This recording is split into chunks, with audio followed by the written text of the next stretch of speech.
demand that Metro does exactly the same thing from their end. I know that the NTSB's investigation will be thorough, and we will all find out what happened.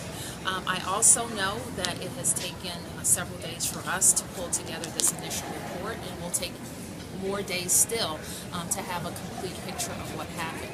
What's important for us to all say is we'll find out the lessons learned. We won't hide anything. We're going to be forthcoming with that information, put recommendations, whatever we find initially, get moving on those right away.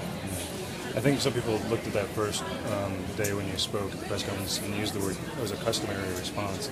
It seemed a little bit cryptic to some people. Do you think now that it's customary, you were there, you were on, as soon as you got the call, you were there on the station floor, but they couldn't transmit the radio back to the commander upstairs to tell him what was going on. You couldn't, get down to the train because Metro hadn't turned off the electricity.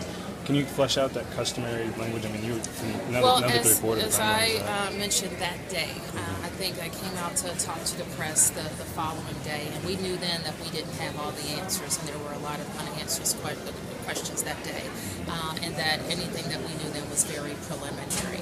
And so when I used that language, I knew then what time we got the call and what time we got to the station.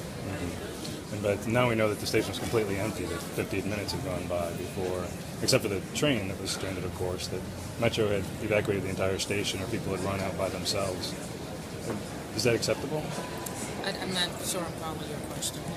At least 15 minutes went by between when we know that there was smoke coming up, when we know that the train was disabled, and when you were able to get there, because several minutes had passed between when the smoke started filling up from the train and when they had actually placed them out. Right. I think it's important. So we have started our top-down review.